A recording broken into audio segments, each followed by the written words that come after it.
met him. Perhaps I was just jealous, or perhaps it was more than that. Certainly he was a handsome gentleman, with dark hair and dark whiskers, but there was something in his eyes that made me feel uneasy.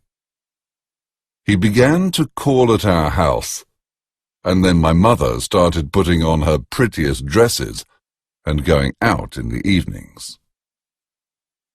One such evening my nurse, Peggotty, suggested that I go with her to visit her brother in Yarmouth for a fortnight.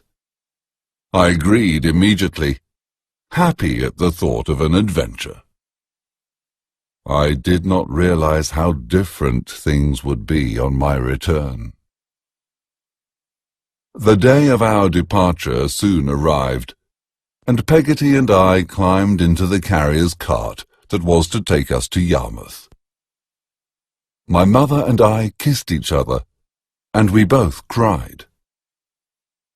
When the cart started off, she ran after it to ask for another kiss. As we rode away, I saw Mr. Murdstone speaking to her disapprovingly, and she lowered her head submissively. I shall never forget that holiday. Peggotty's nephew, Ham, was waiting for us when the cart set us down. He swung me on his broad shoulders and took us to their home. The Peggottys lived in a boat that had been taken from the water and made into a small, cosy home. For a young boy like me, it was magical. My nurse's brother, Mr. Peggotty, greeted us warmly and introduced little Emily, his niece. Both she and Ham were orphans. She was about my age, with blue eyes and curls, and I quickly became devoted to her. When it was time for me to leave, we were both inconsolable. As we approached home, however, I became excited about seeing my mother again. She was not at the gate to greet me, and Peggotty led me into the kitchen. Now I was worried. "Where is Mamma, Peggotty?" "What has happened?" "She isn't dead, is she, like Papa?" Tears filled my eyes. "Good gracious, no, Master Davy," she replied, shocked. "But there is something I must tell you. You have a new Pa. Come and see him, and your Mamma." We went into the best parlour. My mother was sitting on one side of the fireplace, and Mr. Murdstone sat on the other. As soon as she saw me, my mother smiled and hugged me timidly. "Now, Clara, control yourself," Mr. Murdstone said. She kissed me, avoiding looking at me under Mr. Murdstone's watchful eye. As soon as I could, I went to my room. Miserable, I thought of how different things used to be, how loving and affectionate my mother had been under Peggotty's indulgent eye. I knew that happy life was over, and I cried myself to sleep. I was awoken by my mother and Peggotty, who had been looking for me. "Davy, what is the matter?" my mother asked. She tried to put her arms around me, but I pushed her away. "Oh, this is your fault, Peggotty," she cried. "You have turned my boy against me." I heard other footsteps, and Mr. Murdstone entered. "Clara, my dear," Remember yourself." "Oh, it is too much," my mother exclaimed. "Can I not have some peace and happiness?" Mr. Murdstone calmed her with a kiss, and I saw immediately that she would do whatever he said. "Go downstairs while David and I talk. We'll join you shortly," he said with a smile. When we were alone, he asked me, "Do you know what I do with a disobedient dog?" "I beat it." He gave me a hard look, and I understood all too well. "Now, come downstairs and do not displease your mother or me again." After dinner that evening, Mr. Murdstone's sister arrived. She was dark, like him, with the same stern look, but had a large nose and thick eyebrows which almost met in the middle. She had come to help my mother, and started the next morning by rearranging all our store cupboards.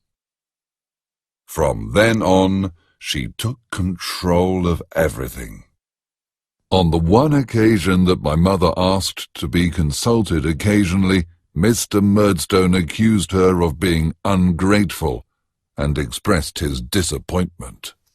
It was enough. My mother never protested again. I resumed my lessons with my mother, but these were no longer the happy times they had been before. Mr. and Miss Murdstone were always present, always ready to criticize my mother for her lack of firmness with me, and myself for every mistake. Mr. Murdstone made me nervous and forgetful. My mother, in turn, became anxious. When she thought no one was looking, she tried to help me, but was immediately rebuked by Miss Murdstone. My poor mother suffered as much as I did, if not more. This continued for several months, until one morning I entered the parlour for my lessons, and saw my mother looking more nervous than usual. Mr. Murdstone was holding a cane in his hand. "Now, David, you must be very careful over your lessons today," he said.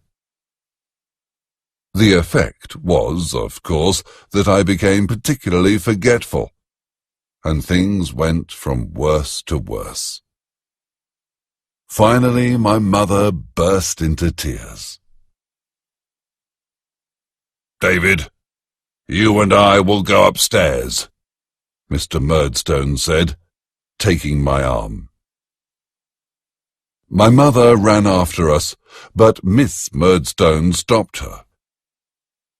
My mother's crying accompanied me up the stairs. When we got to my room, Mr. Murdstone suddenly pinned my head under his arm and raised the cane in his other hand. "Please, sir, don't beat me. I'll do better." "Really?" he replied, and hit me hard. The hand holding me was near my mouth, and I bit it. He beat me then again and again with renewed fury. I heard my mother and Peggotty crying outside the door, and then it was over. He left me and locked the door behind him. I was kept in my room for 5 days. The only person I saw was Miss Murdstone, who brought me food but never spoke to me. On the 5th evening, I heard whispering at my door. "Davy, my darling?" It was Peggotty. "Oh, Peggotty!" I cried. "Hush, or they will hear us, my lovely." Listen. You are going away to school tomorrow.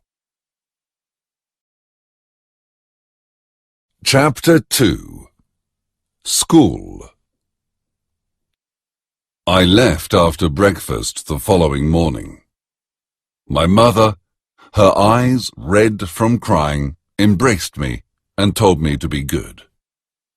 Then Miss Murdstone took me to the awaiting cart. It was the same carrier that had taken Peggotty and myself to Yarmouth. I cried heartily as we drove away. Then, about half a mile from the house, Peggotty suddenly appeared from behind a hedge and got into the cart. She hugged me tightly, put some cakes into my pockets, and got out again, all without saying a word. I felt a little happier after this, and even more so when I found 2 half-crowns wrapped in paper sent with my mother's love. As the morning progressed, I shared my cakes with the carrier and learnt that his name was Mr. Barkis. He asked a few questions about Peggotty, and then asked me to give her a message when I wrote to her. "What message is that, Mr. Barkis?" I asked. "Tell her Barkis is willing," he replied. I thought it a strange message, but kept the thought to myself. I very soon fell asleep. Mr. Barkis set me down at the inn in Yarmouth, where, after some dinner, I took the stagecoach to London. We travelled through the night, and I sat pressed in between 2 gentlemen. Unlike the other passengers, I was unable to sleep. We arrived in London the next morning. Nobody was waiting for me at the inn, so the coachman left me in the booking office. I began to think I might never be claimed, and that perhaps this was Mr. Murdstone's revenge, when a thin young man entered. His name was Mr. Mell, and he was a schoolmaster at my new school. Salem House was an unwelcoming, square brick building. As we crossed the courtyard, I remarked to Mr. Mell how quiet it was. He seemed surprised. "Copperfield, don't you know it is the school holidays? There are no boys here, except you." Mr. Mell left me in the classroom for a while. It was a soulless, dirty, long room which smelt stale and unhealthy. I walked up and down the rows of desks, noticing the scraps of paper on the floor and the ink splashed liberally about. At one end of the room, I saw a beautifully written sign lying on a desk. It said, "Be careful, he bites." I imagined it was for a fierce dog, and felt rather alarmed. So I quickly climbed up onto the neighbouring desk and proceeded to peer under the other desks in search of it. When Mr. Mell returned, he found me like this, and asked what I was doing.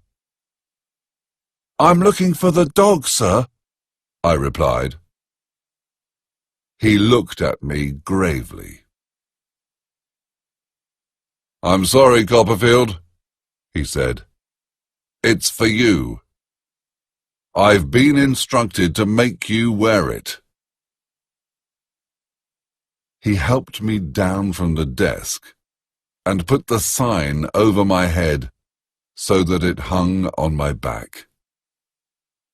How mortified I was! How I suffered! I was glad there was nobody there to see it. As the days and weeks passed, I began to dread the end of the holidays, but it was inevitable.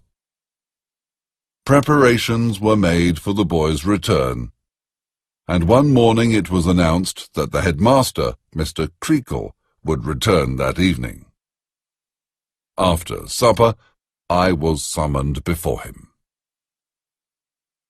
Mr. Creakle, who was almost completely bald, had an angry face with small eyes and nose and a large chin. He never spoke above a whisper, and, judging by the veins protruding on his forehead, the effort cost him dearly. "I know your stepfather, boy," he said, as I stood before him. "And I know something about you. You bite." I lowered my head, and he continued, "Let me tell you something about myself. I'm a Tartar, and very determined. I do my duty, and make sure what I want done is done. Nobody stands in my way. Do I make myself clear?" "Yes, sir," I replied, trembling under his fiery gaze. "Good. Now go," he replied. I hurried away as quickly as possible. The first boy I met was Tommy Traddles. He found the sign on my back so amusing that he immediately introduced me to all the other boys as they arrived back.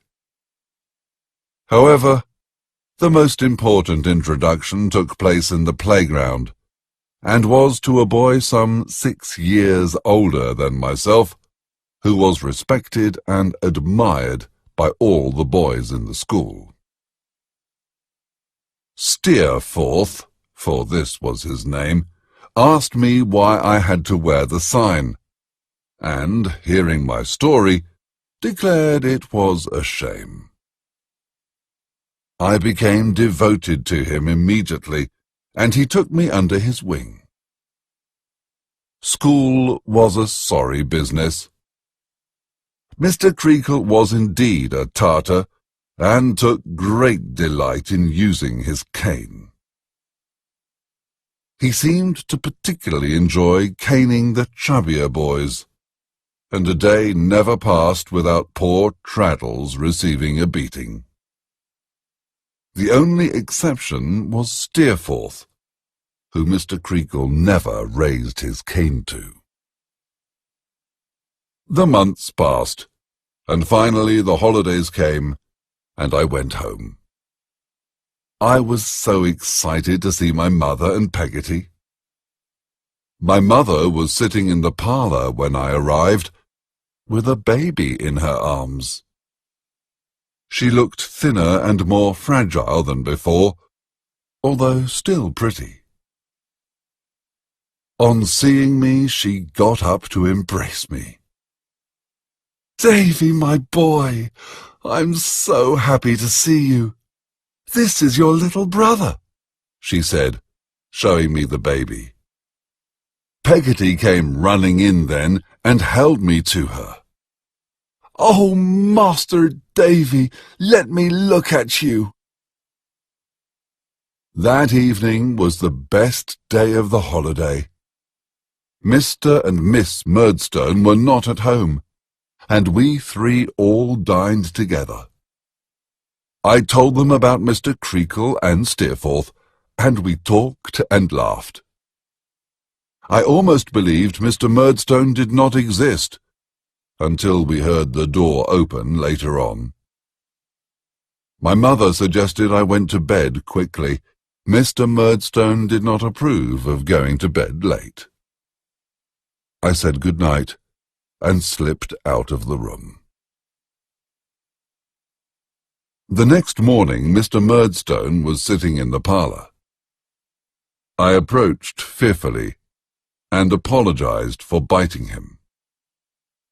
He accepted my apology coldly, but nothing changed between us. The rest of the holidays were quite miserable.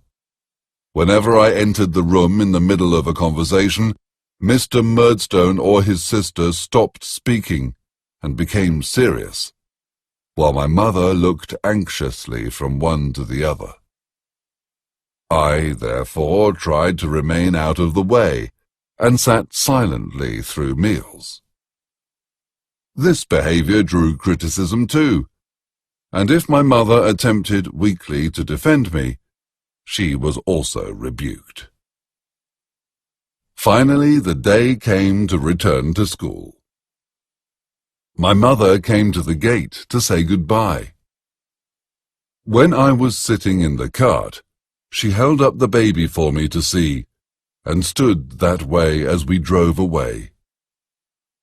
I did not know it, but this would be my last image of her.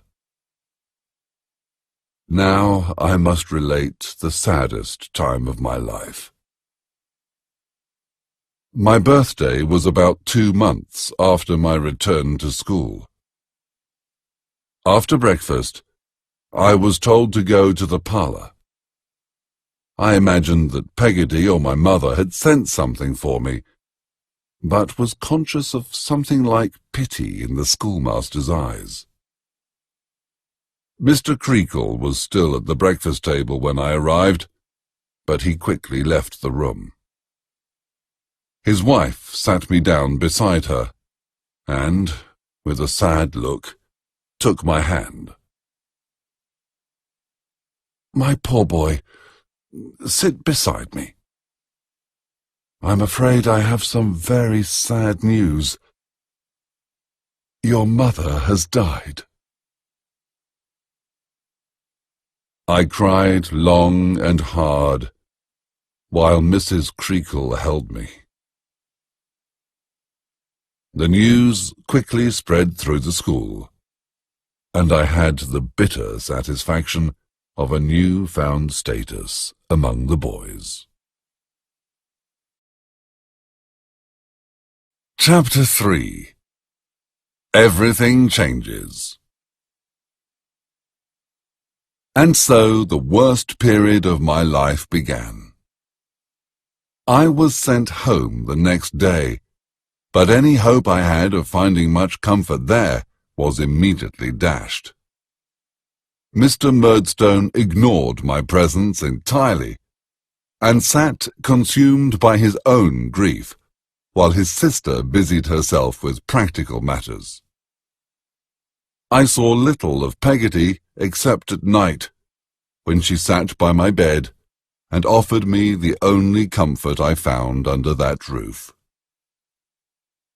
The time before the funeral is confused in my memory, but I remember the day itself clearly. I can still see the best parlour readied for mourners, and later the coffin containing my mother and baby brother, as it was lowered into the ground. That evening, Peggotty came to my room. She held me close, and told me that my mother had died in her arms, her last thoughts of me.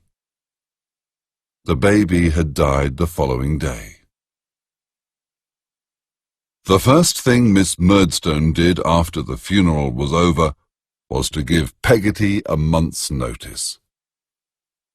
Poor Peggotty was as upset as I was at the thought of our separation. After her departure, I was almost entirely neglected. I ate with the Murdstones when they were at home, alone when they were not. Mr. Murdstone tried to see as little of me as possible, my presence perhaps irritating his conscience, and I spent many lonely hours, weeks, months. Peggotty, now married to Mr. Barkis, came to visit as often as she was allowed, but it was never often enough. Then, one day, Mr. Murdstone decided I should be sent to work in his business in London. I was 10 years old. Murdstone and Grinby's warehouse was in Blackfriars, on the waterfront. It was an old building, overrun with rats. My job, along with 4 other boys, was to wash, label and pack the bottles of wine the warehouse shipped overseas. For this I received 6 shillings a week. Lodgings were arranged for me with Mr. Micawber, who I was introduced to on my first day. He was a rotund, middle-aged man with a shiny, bald head. His clothes were shabby, yet he had an air of kindness. Mr. Micawber lived with his wife and 4 children in a house which was as shabby as he was. I worked from morning to night, and spent all my earnings on my breakfast and supper, which was often an inadequate affair. I was quite miserable at work, feeling the full shame of my situation, and the divide between myself and the other men and boys there. I had no friends, so I became attached to the Micawber family. Mrs. Micawber freely confided all of her husband's financial problems to me, and enlisted my services in selling household possessions. Thus I bore not only my own misery, but also my worries for this kind family. Finally, Mr. Micawber's problems reached a crisis. Unable to repay his creditors, he was arrested and taken to a debtor's prison. Soon afterwards, the family furniture was sold, and Mrs. Micawber and the children moved into his cell with him. I did not want to be separated from the only family I knew in London, so lodgings were found for me near the prison. After several weeks, Mr. Micawber was released from prison, and we were all reunited. However, he decided to leave London, and wasted very little time in preparations. We spent their last evening together, and Mr. Micawber offered me some fatherly advice. "My dear Copperfield," he said, "learn from my mistakes. Never put off until tomorrow what you can do today." I promised not to. After my friends left, I felt I could bear it no longer at Murdstone and Grinby's, and a plan formed in my mind. I would run away. I remembered my mother telling me about my father's aunt, Betsy Trotswood. Disappointed that I was a boy and not a girl, she had severed all ties with my mother at my birth. Despite this, I decided to find her and ask for her help. I shall not relate my journey, how I was robbed almost immediately of my possessions, how I walked all day and slept in fields at night, selling my jacket and waistcoat in order to buy food. It is enough to say that 6 days after I left London, I arrived, exhausted, starving, and half-clothed in Dover, and began to inquire after my aunt. I was lucky, and after no more than half a day, I was following her maid along a cliff road to the pretty cottage in which my aunt lived. There, aware of my terrible appearance, my courage failed. Having stood outside for a while, I was intending to leave, when an elderly lady came out of the cottage. She was wearing gardening gloves and a handkerchief over her bonnet, and held a large knife in her hand. "Go away! I'll have no boys here," she said angrily before turning away. I approached, and, timidly touching her, said, "Please, Ma'am, I'm your nephew, David Copperfield." "Good gracious!" she exclaimed, sitting down quickly. A series of emotions passed across her face. I hurriedly told her all my story, and then burst into tears. Seeing this, she took me by the collar, led me into the cottage, and laid me on the sofa. She then instructed her maid, Janet, to ask Mr. Dick to come downstairs. Soon afterwards, a grey-haired gentleman appeared. "Mr. Dick, do you remember my nephew, David Copperfield?" she asked him. "Well, this is his son, and he's run away. What should we do?" Mr. Dick considered for a moment, and then said, "Give him a bath." And so I was bathed, fed, and, much restored, put to bed. The following morning I entered the parlour feeling quite hopeful. My aunt was an austere woman, but not unkind. Perhaps she would let me stay with her. "Good morning, David," she said. "I have written to your stepfather and told him to come." "Oh, must I go back?" I asked, my voice failing. "I haven't decided. We shall see," she replied. My hopes died. On the morning Mr. Murdstone came, we were sitting in the parlour. Aunt Betsy suddenly saw a lady on a donkey approach the house. My aunt never allowed donkeys on the grass, and angrily shook her fist at the rider from the window. Recognizing Miss Murdstone, I quickly informed my aunt of the rider's identity. "I don't care!" she cried, and ran outside, shaking her fist again. Mr. Murdstone was walking up behind his sister. They both looked at my aunt in surprise. She ignored them and chased away the boy leading the donkey. Then she marched back into the house and waited for Janet to announce the visitors. "Miss Trotswood," said Mr. Murdstone on entering, "I have come to take this ungrateful boy back." "Really? David, are you ready to leave?" my aunt asked me. "No. They never liked me, and made Mamma unhappy about me too. Please don't send me back with them.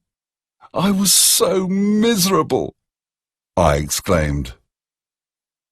"This is ridiculous," said Miss Murdstone indignantly. "I wonder, would you treat your own son like this, and send him to work?" my aunt asked Mr. Murdstone. "I can do what I like with the boy. I must warn you, Miss Trotswood, if you decide to keep him, I shall close my door to him forever," Mr. Murdstone said sternly. "So be it. I shall take my chances with him. Good day to you both," my aunt replied coldly. "Janet, show them out." Furious, the Murdstones marched out of the house and out of my life. Chapter 4. A New Life. My life now took a happy turn. I became good friends with Mr. Dick, and my aunt, who called me Trot, grew very fond of me. She decided to seek the advice of a certain Mr. Wickfield, her lawyer, regarding a suitable school for me in Canterbury. I accompanied her to his house. When we arrived, a pale youth of about 15 opened the door to us.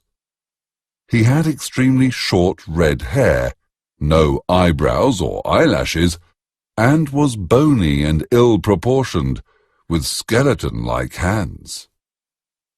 His name was Uriah Heep. "Uriah, is Mr. Wickfield at home?" my aunt asked. He showed us into the study. Mr. Wickfield soon arrived. He was an affable gentleman with white hair and a complexion which suggested a little too much port. He was able not only to recommend a school, but to offer me lodgings in his house. Then he introduced me to his daughter, Agnes. She was about my age, with a gentle face and such a calm spirit that I have never forgotten. I knew immediately that we would be friends. So time passed. I attended Dr. Strong's school. It would be impossible to find someone more different from Mr. Creakle. Dr. Strong was one of the kindest, gentlest men I have ever known, and my school days there were happy ones. I was also happy living in Mr. Wickfield's house, and grew close to Agnes, coming to consider her as a sister. The only person I did not like there was Uriah Heep. I had disliked him instinctively on first meeting him, and the years did nothing to change this. He continually referred to himself as a humble person, and had snake-like movements and ingratiating ways which repulsed me.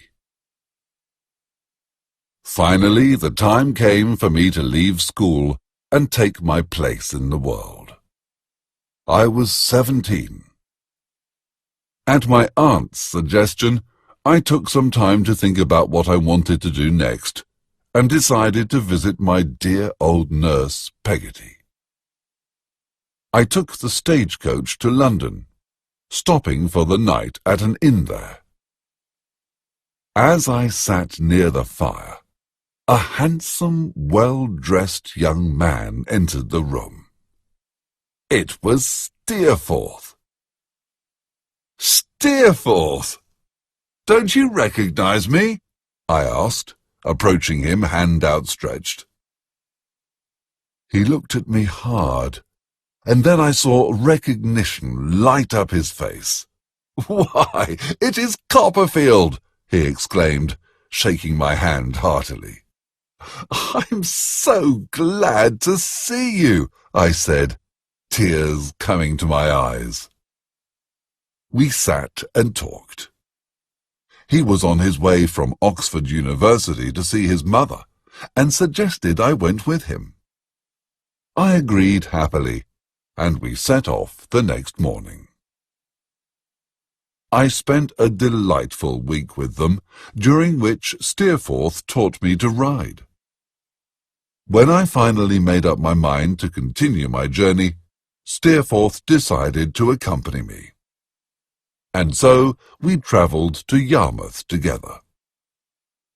When Peggotty recognized me, joy spread across her face, and we fell into each other's arms.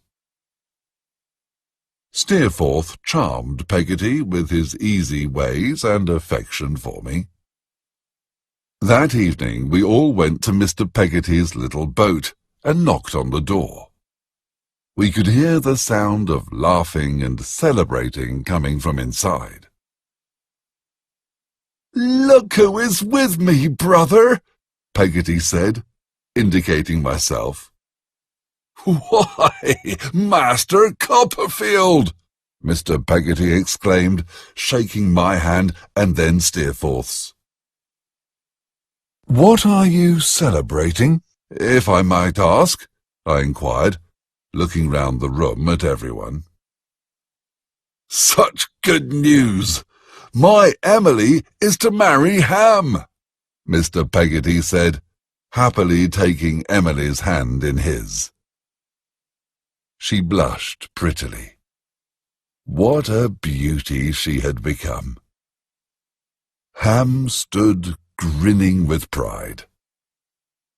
"Well, congratulations," I said, shaking his hand and smiling at Emily. We spent a happy evening. Steerforth entertained everyone with stories of the sea. Emily sat in a corner, but observed and listened to everything. When we left, her blue eyes followed Steerforth. We remained in Yarmouth for a fortnight, although not always together. I enjoyed wandering on my own, and went to visit my childhood home. Sadly, I found the windows closed up and the garden overgrown.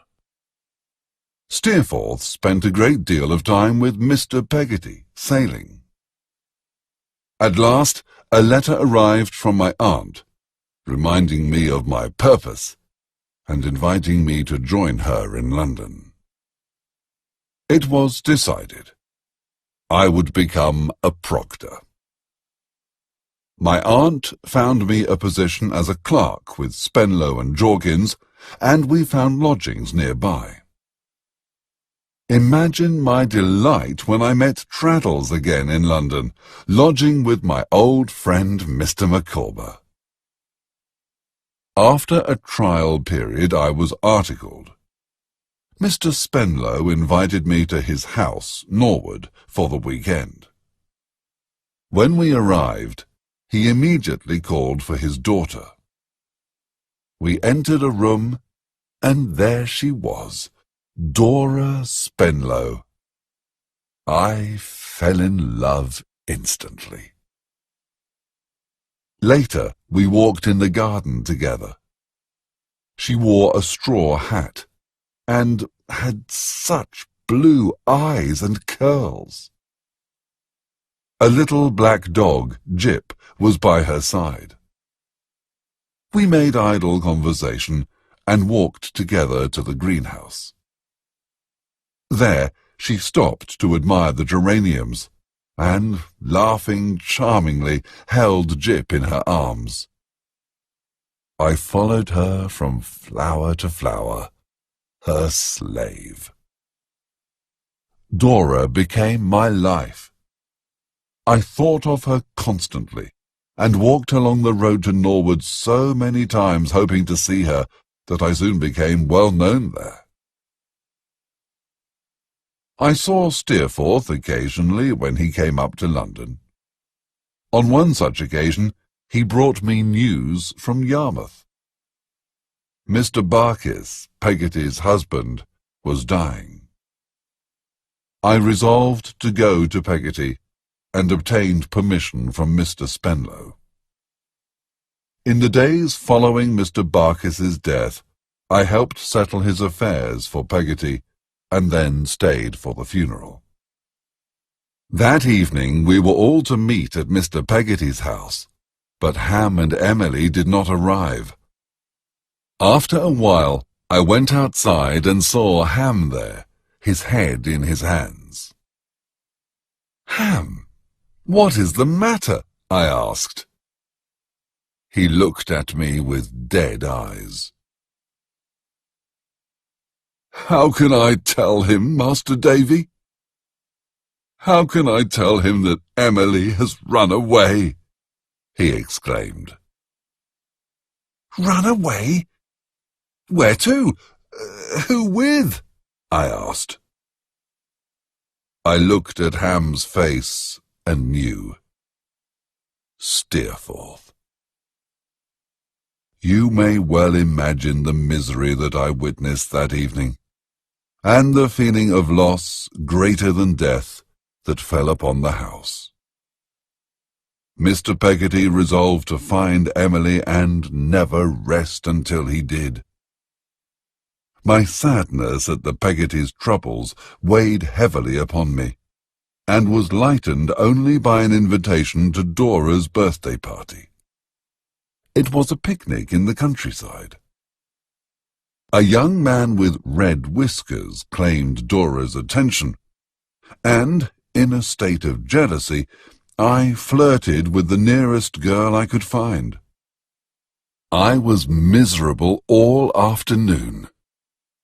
I was planning to leave when Dora approached with a friend. "Mr. Copperfield, you are unhappy." "Dora, so are you," the wise friend said. "Stop this silliness now before it is too late." Without thinking, I took Dora's hand and kissed it, and she let me. I offered her my arm, and we walked together, I do not know where. What joy! The next day, I determined to declare myself. Alone with Dora, I told her how happy I had been with her the day before. When she doubted it, I took her in my arms and told her that I worshipped her. Jip barked and growled, but I did not stop. I told her I could not live without her. She cried, and I held her more tightly. Soon we were engaged. Chapter 5. Dora. Apart from Agnes, to whom I wrote immediately, and Dora's wise friend, Miss Mills, who she was staying with, we told no one of our engagement. We met when we could, and exchanged letters daily. We were so happy and in love. However, this carefree existence did not last long. A series of events tested our love. The first was the discovery that my aunt was ruined. I found her and Mr. Dick sitting outside my rooms one day. This news was a terrible shock, and I confess my thoughts were not only for my aunt. I was poor now too, and not the same man Dora had given her heart to. My aunt stayed with me, and we found accommodation for Mr. Dick. I immediately spoke to Mr. Spenlow about my circumstances, but he was unwilling to release me from my articles. Consequently, I determined to find additional work to support myself. I was lucky. My old teacher, Mr. Strong, needed a secretary, and we arranged that I should work for him for a couple of hours in the mornings and evenings. The following Sunday I went to confess everything to Dora. "My darling, could you love a poor man?" I asked, kissing her hand. "Don't be so silly, Dodie," she replied, calling me by her pet name for me. "I shall make Jip bite you if you don't stop." When she realized I was serious, she began to cry. I comforted her and promised to work hard and make everything right. "Don't talk about hard work," she said. She was terrified by the idea, and more so when I suggested she learn something of how to keep house and cook. She trembled and cried. I resolved not to worry Dora again with such matters. The second and third events came together. Mr. Spenlow discovered our relationship and threatened to change his will if I refused to give Dora up. He gave me a week to consider. That same night he set out for home, but died on the way. Dora was distraught at her father's death and refused to see me. In fact, there was no will, but there were debts, and Dora was sent to live with 2 old aunts. I was very depressed by my separation from Dora, and, seeing me in this state, my aunt sent me to Dover to check on her cottage and its new tenant. I stopped in Canterbury on the way back to visit Agnes. Mr. Micawber was now working for Heap. He opened the door to me. We talked for a while before Agnes arrived. I confided all my problems to her, and felt peace in doing so. She was always so kind and tender. She advised writing to Dora's aunts, telling them everything, and asking for permission to visit from time to time. I immediately saw the wisdom of her words, and resolved to write that day. Uriah and his mother now lived in the house, and so were present at dinner. I was conscious of them both watching Agnes and me throughout the evening. They seemed like a pair of evil bats to me. The mother was constantly present the next day too, until, unable to bear her presence any longer, I went for a walk to escape. I soon heard footsteps behind me. It was Uriah. "Why do you and your mother keep watching Miss Wickfield and I asked him.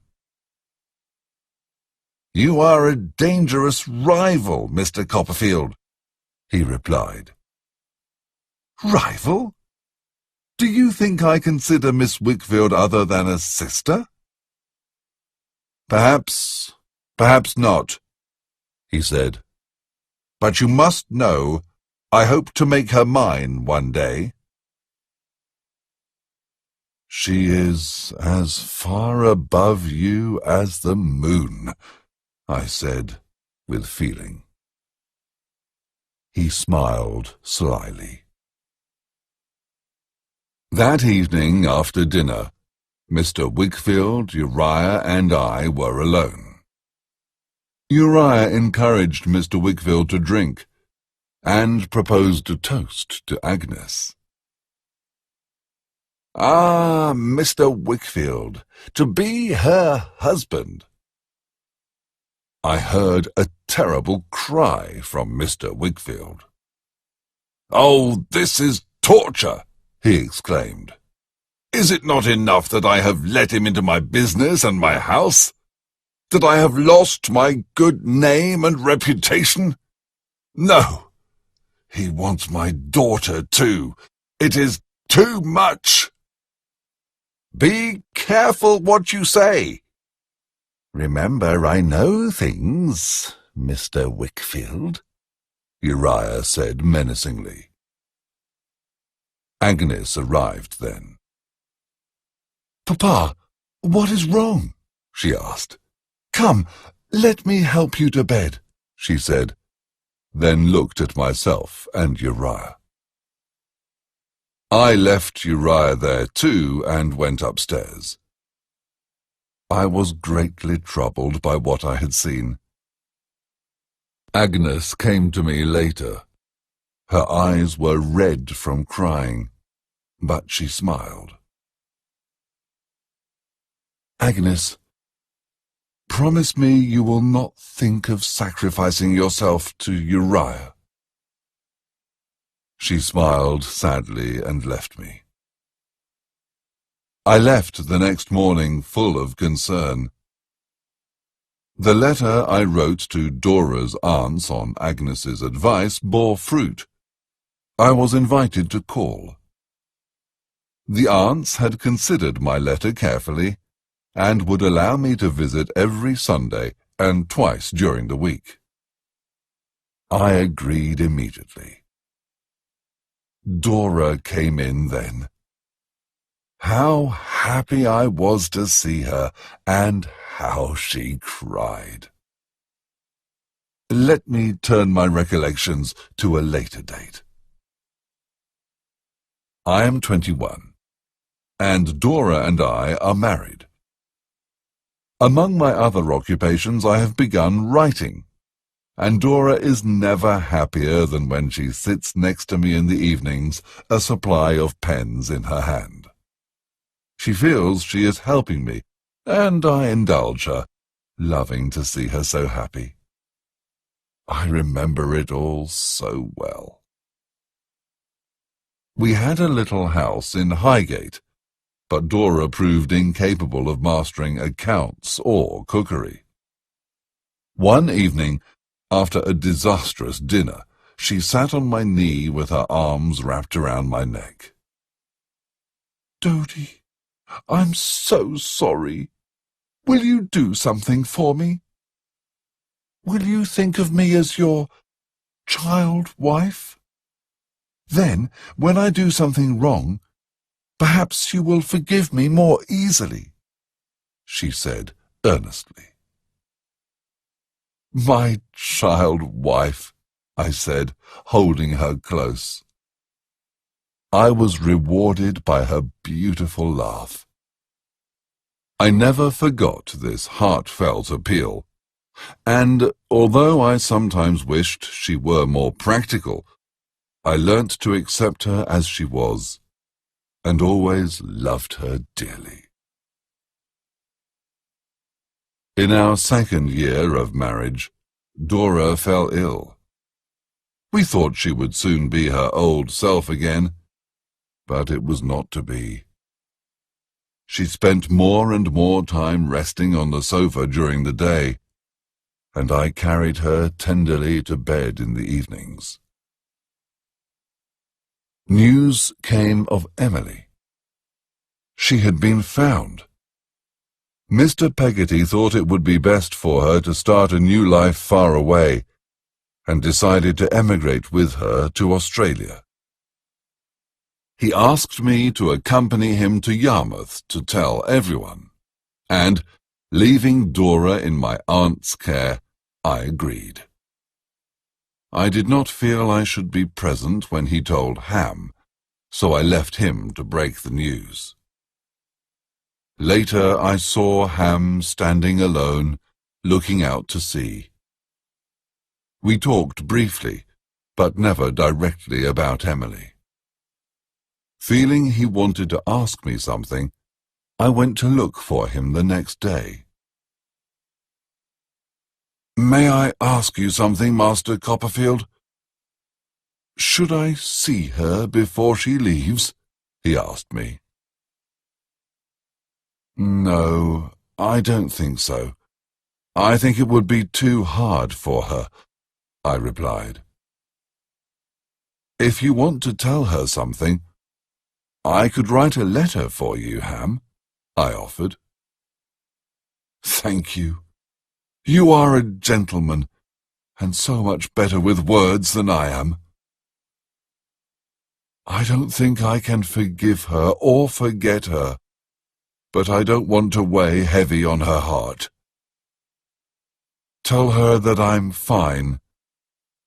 Not that I shall ever marry or anything, but I'm fine," he said. Poor, honest Ham.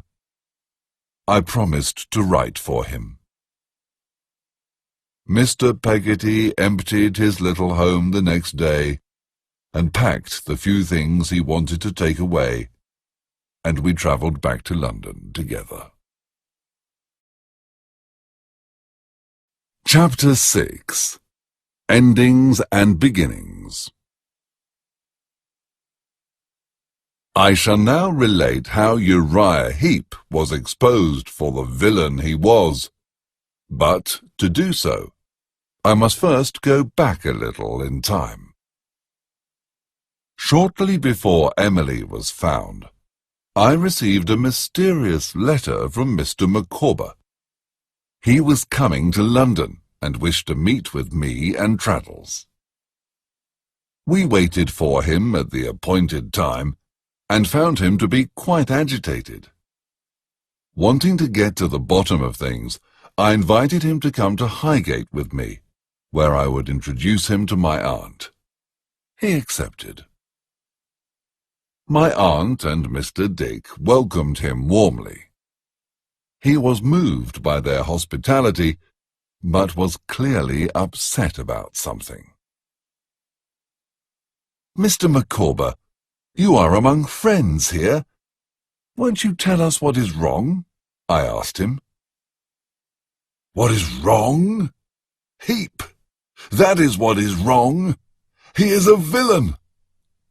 When I think of poor Miss Wickfield, so good, so loving, and her poor father—" Here he became extremely agitated. "I shall not rest until I have exposed him. You must all come to Canterbury. 1 week from now." He left us then abruptly, too upset to continue. The next day, a letter arrived repeating his request and giving us instructions. When the time came, my aunt and I were reluctant to leave Dora, but she coaxed us prettily, saying she was not so very ill. Not wanting to alarm her with our concerns for her health, we agreed to go. So, as instructed, we went to Canterbury and called at the agreed time to see Agnes. Mr. Micawber opened the door to us, pretending to be surprised. Uriah certainly was. Agnes soon arrived. Uriah then instructed Mr. Micawber to leave on some business, but my old friend refused. Irritated, Uriah called him a scoundrel and threatened to dismiss him, but still Mr. Micawber stayed. "The only scoundrel here is you, Heep," Micawber declared. Uriah looked at us all, surprised, and then suspicious. "Ah, this is a conspiracy, is it? Well, Copperfield, you always were jealous of my rise. Miss Wickfield, if you love your father, do not join in this plot. Miss Trotwood, too, if you know what is best for you," Uriah said, dropping all pretense of humility. The change in him was astonishing. With his mask off, all his hatred and malice were apparent. He seemed to grow in height like an evil genie, and I readily imagined him towering over poor Agnes and her father, frightening them into submission. Or, as he had threatened, turning his attention to my aunt. He was dangerous like a cornered wild animal. Unafraid, Mr. Micawber took a burnt pocketbook from his pocket. "My wife found this in the fire when we moved into your house, Heep. Do you recognize it?" Uriah tried to snatch it, but Mr. Micawber was too quick. Addressing us, he explained, "It contains proof of fraud and treachery carried out over a number of years.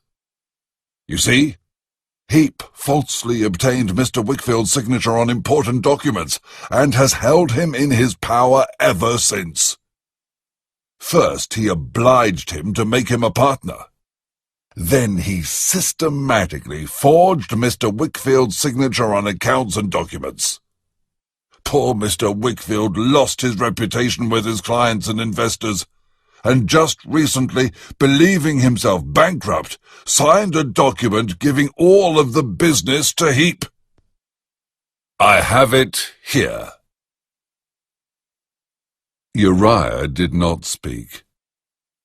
Agnes cried quietly, thinking of how her poor father had suffered. My aunt's reaction was quite different. "So, you are responsible for ruining me," she declared furiously, trying to take hold of Uriah. "It is quite clear what must be done," Traddles said. "We must destroy the document giving Heap the business. Then, Heap, you must repay every penny you have stolen. If you don't, we can arrange for you to spend some time in prison." I still remember the look of defeat and hatred on Uriah Heap's face. My darling Dora grew worse. She no longer left her bed, and my aunt and I spent many hours sitting with her. Yet she was always so happy and loving, never complaining. Time rolls back, and I can see it all so clearly. It is night, and I am sitting by her bed, holding her hand in mine. "Dodie, I think I was too young and inexperienced to be a wife." "Don't say such things, my darling," I say, laying my face on her pillow. "No, Dodie, it is true. We are happy now, but I am sure as time goes on you will want more from your companion, more than a foolish child wife. It is better this way." "Oh, Dora, don't," I cry, and she comforts me. "Hush, my sweet boy," she whispers. "Dodie, I would like to talk to Agnes. Can you send her to me?" I leave reluctantly to fetch Agnes, who is downstairs with my aunt. I sit by the fire, while Agnes is with Dora. Jip, old now, is near me. My thoughts turn to Dora's words, and I feel full of remorse for ever wishing her different. I sit like this for I do not know how long. Then Jip looks towards the stairs, whines once, and dies. Agnes comes down soon after, tears running down her face. My Dora is gone. My grief was frozen for a time, waiting to explode fully. I do not know how, but it was decided that I should travel abroad for a period. Preparations were made. The time was nearing for Mr. Peggotty and Emily to depart too.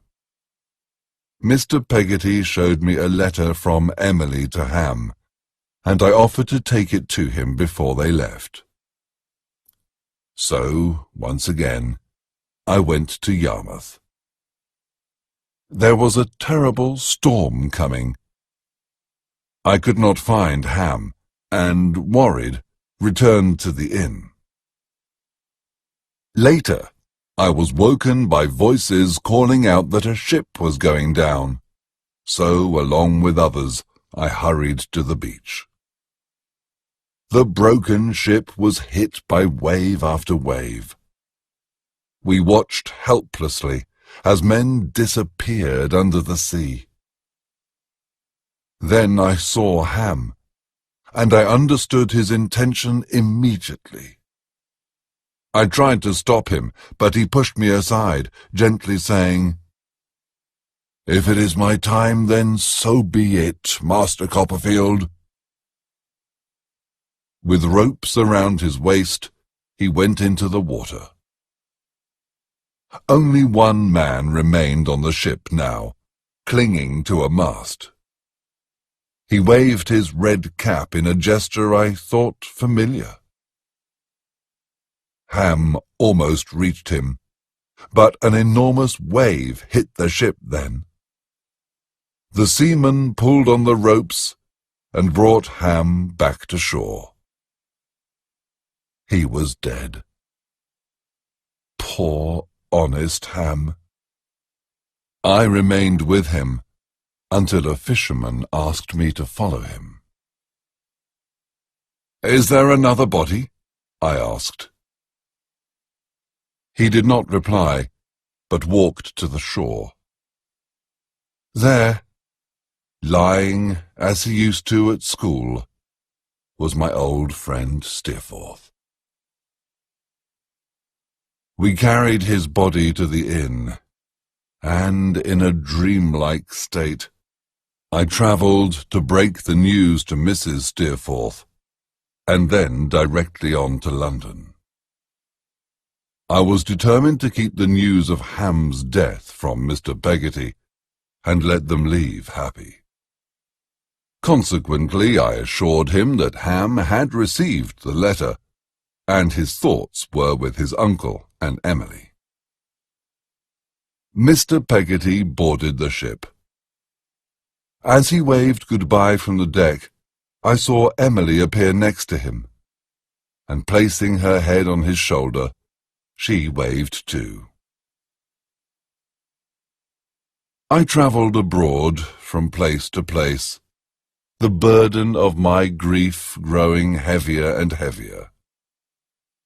I mourned my pretty Dora, my old friend, and kind-hearted Ham.